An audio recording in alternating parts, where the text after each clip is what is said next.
Yo, what is up, friends and fam? It's your boy Johan Tang with another episode on this podcast series, Journey to My Ideal Lifestyle. And yeah, it's another day. Where do I even begin?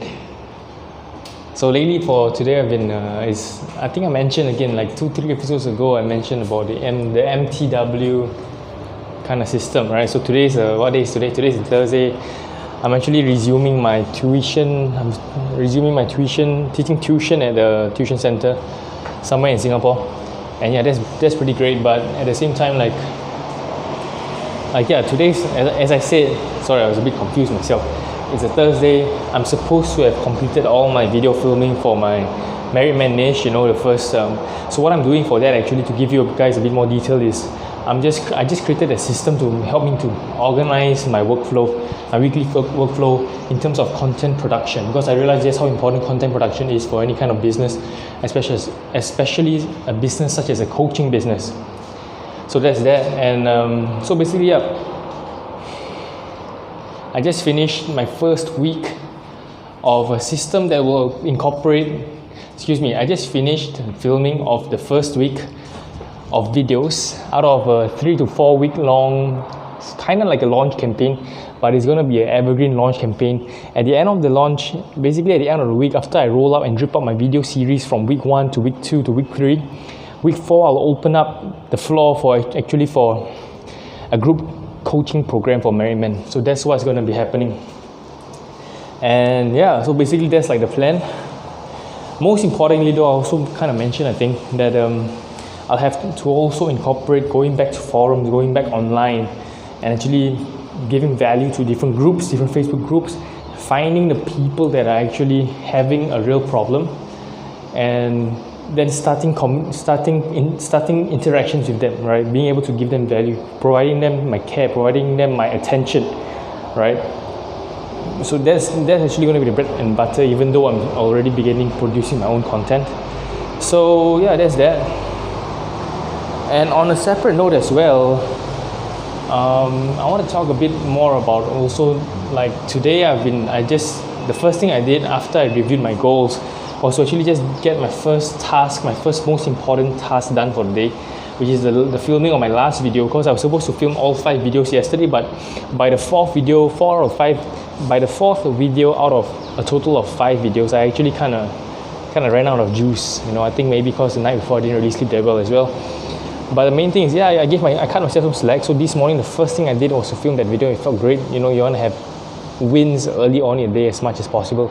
My wins, of course, begin before filming that video. My first win of the day begins always when I wake up at like 6:45 a.m. every day, having my cold shower, doing my push-ups. Wow, that's great. So then those are all stacking the wins at the beginning of my day, such that throughout the day it's all winning, because I'm crushing my tasks and I'm getting them done.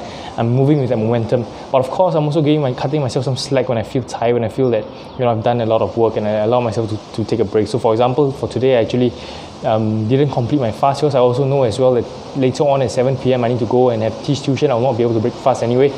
And also tomorrow I'll be starting my gym session again, because I just realized that in Singapore we've opened up, the government has allowed for the reopening of gyms. So tomorrow I'll be resuming my gymming routine, after like I think 2 months of not going to the gym. So I think that's really exciting.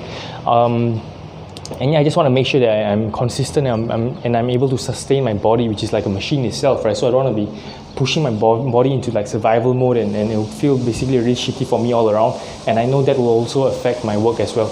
So that's that. And the main thing I want to talk about in this video actually is about the big topic of things that are difficult for you based on your own personality. So I used to have this ideology, I used to have this mindset that people have different personality types, and based on our personality types we have different strengths, right? We have different strengths, there are different things we like to do.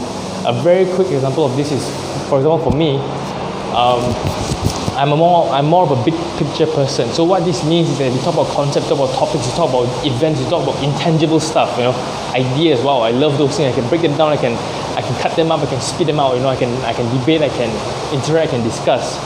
At the same time though, if you give me a menial task that to me seems menial, in like data logging or like very detail oriented stuff, like caring about the minute details of, let's say, be it a spreadsheet or maybe of art, like minute details that doesn't really get me going, like a repetitive task that really doesn't get me going at all. On the other hand though, I know that there's a different type of person who actually loves those stuff. They love the details, they love figures, they love statistics, they love numbers, right?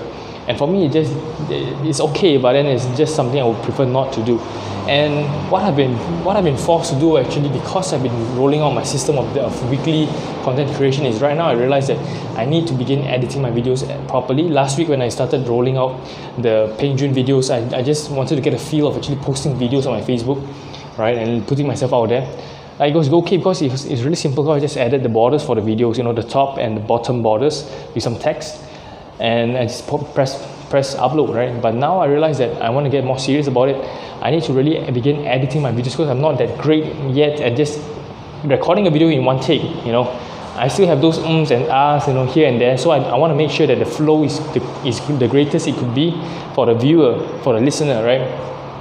So basically, as I was doing this video editing, first and foremost, I realized how taxing it is for me. It's really draining my energy. I spent a lot of effort to really complete the first video, which happened to be the shortest one. It was like 3 minutes long and it's so difficult.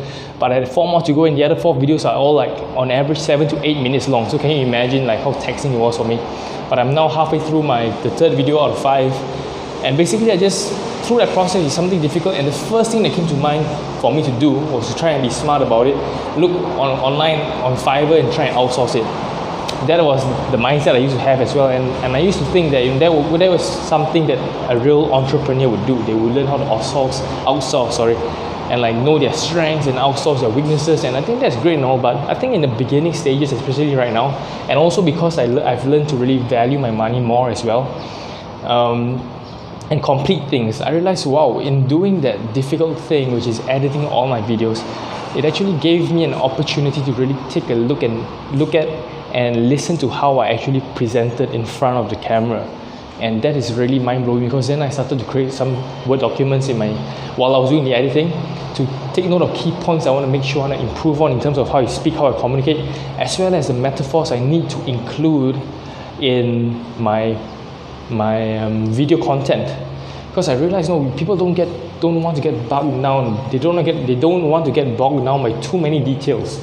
You're not on here explicitly trying to listen in on the how-tos and the granular details. And that's why we speak using metaphors. That's why we have very strategic points you want to put across, right?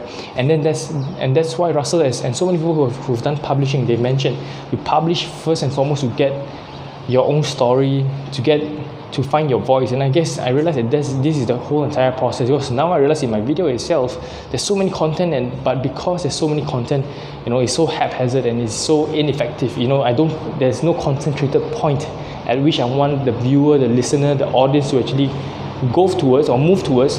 And then because there isn't that one concentrated point, it's hard to tip them over to take the action, in terms of direct response marketing. So that's something I kind of learned, and basically now I have a bank, I have a list, just through doing like two and a half videos, as I mentioned, 2.5 videos of editing. I have an idea bank of at least 10 to 15, maybe even 20 metaphors that I need to include, or other points that I need to create the right metaphors to put my point across. So that was a really insightful thing that I learned today. And basically for you as well, I realized that, marketing message, having the right sales messaging is so super important. And only once that messaging is really clear, that's when everything starts to fall into place, and you really begin adding fuel into the blaze, getting the blaze roaring when you get your marketing message right, and then when you know the right audience you're targeting. So when these two come together, that's when you really have a roaring engine. You have leads coming left, right, center, pushing money into your face.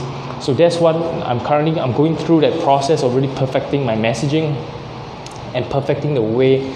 First, perfecting the points I need to put across to my audience, what points I think will give them the most value, as well as the metaphors I need to include, to help them be able to really digest those points as effectively, as easily, as smoothly as they possibly can, so that then they will realize that, oh wow, there's so many different changes Johan has helped me to realize. There's so many different mindset shifts, there's so many different epiphanies that I've realized with the help of Johan and his points, through his metaphors, through the way he speaks, through the way he's communicating, through his consistent content that he's creating. And now because of that, wow, I receive so much. Now where can I take that momentum and how can I now find out what I need to find out in terms of the how-tos. How can I get more one-to-one personal help from Johan? How can I now get access to his paid content, for example, right? And so that's the whole general concept behind what I'm doing, what I'm going through right now. And that also kind of explains very nicely the process, the plan I have in place for the four week system, right?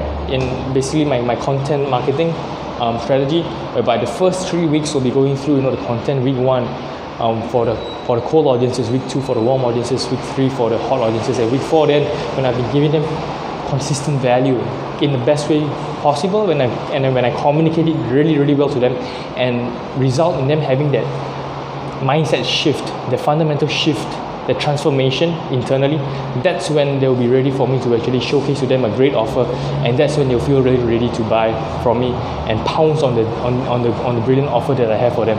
So that's basically the game plan. And of course, I've adjusted my time frame. I don't expect myself to perfect this process, in just a week or just 2 weeks. And the last thing I want to add is when you yourself, if you're feeling demotivated, you're doubting whether you can pull through, doubting whether your current strategy is going to work, you're doubting whether what you're doing right now will ever yield new results. I've been there before.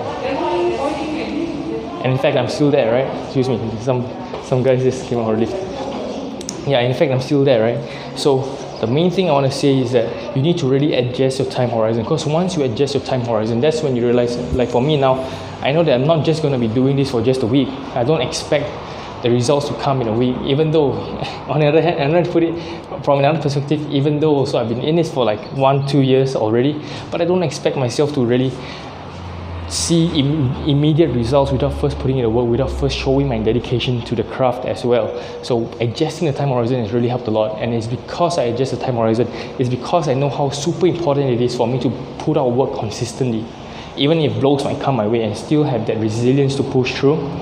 It's because of that I came out with my own system that really works for me.